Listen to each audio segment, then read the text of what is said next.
সাংস্কৃতিক তথা শৈক্ষিক নগৰী যোৰহাট চহৰস্থিত এখনি আগশাৰীৰ অগ্ৰণী শিক্ষানুষ্ঠান চিনামৰা জাতীয় বিদ্যালয়ৰ 24 সংখ্যক প্ৰতিষ্ঠা দিৱসটি দিনজোৰা কাৰ্যসূচীৰে এটি গাম্ভীৰ্যপূৰ্ণ অনুষ্ঠানেৰে অনুষ্ঠিত হৈ যায়। প্ৰতিষ্ঠা দিৱসৰ দিনা সুৰাকণ্ঠ ডক্টৰ ভূপেন হাজৰিকাৰ জন্ম শতবাৰ্ষিকীৰ লগত সংগতি ৰাখি পুৱাৰ ভাগত বিদ্যালয়ৰ পৰা ওলাই এটি সাংস্কৃতিক শোভাযাত্ৰা বাহিৰ কৰা হয়।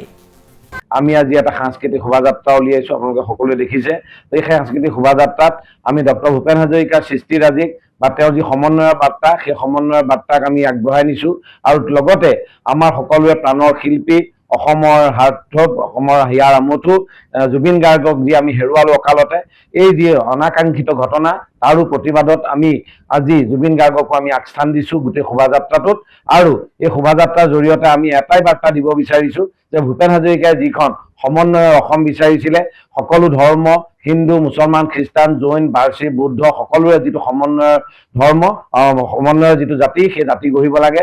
আৰু যিটো বড়ো, কাৰ্বি, মিচিং, ৰাভা পৰা আৰম্ভ কৰি বিভিন্ন ধৰণৰ টাই আহোমৰ পৰা আৰম্ভ কৰি যিখিনি আমাৰ জাতি জনগোষ্ঠী আছে, মৰাণ, কোচ, কছাৰী, সকলোৱে যাতে ঐক্যবদ্ধ হৈ এখন আমি অসম গঢ়িব পাৰোঁ, যিটো জুবিন গাৰ্গৰো এটা সপোন আছিল। জুবিন গাৰ্গেও এটা ঐক্যৰ বান্ধোন আনিব বিচাৰিছিল অসমত। সেয়াই আমি আমাৰ শোভাযাত্ৰাৰ জৰিয়তে সকলো জনগোষ্ঠীক আমি প্ৰতিনিধিত্ব কৰাৰ এটা গাঁৱৰ পৰিৱেশক আমি উদ্বুদ্ধ কৰিব পৰা এটা শোভাযাত্ৰা আজি আমি উলিয়ালোঁ।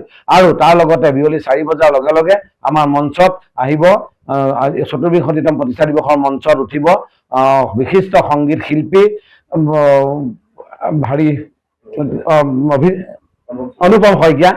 অনুপম শইকীয়া আহিব আৰু অনুপম শইকীয়া দেৱে আপোনাৰ সকলোৱে অসমৰ ৰাইজে চিনি পায় যে অনুপম শইকীয়া বিহু শিল্পীয়ে নহয়, বিহুৰ লগতে নহয় অন্যান্য সংগীতৰ লগতে যুক্ত সেইজন ব্যক্তিক আমি শ্ৰদ্ধা আৰু সন্মান জনাই আমি সম্বৰ্ধনা জনাম আৰু সেই ব্যক্তিজনে মঞ্চত গীত পৰিৱেশন কৰিব।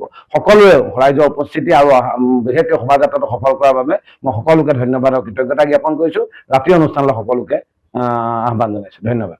অসমৰ বাৰেৰহণীয়া কৃষ্টি সংস্কৃতি ধৰি ৰখাৰ প্ৰয়াসেৰে উলিওৱা হয় এই সাংস্কৃতিক শোভাযাত্ৰাটি। সন্ধিয়া ভাগত চিনামৰা জাতীয় বিদ্যালয়ৰ বাকৰিত অন্তৰংগ আলাপ অনুষ্ঠান অনুষ্ঠিত কৰা হয়। লগতে এক সাংস্কৃতিক অনুষ্ঠানৰ আয়োজন কৰা হৈছে, য'ত উপস্থিত থাকে অসমৰ জনপ্ৰিয় কণ্ঠশিল্পী, সংগীত পৰিচালক, গীতিকাৰ অনুপম শইকীয়া।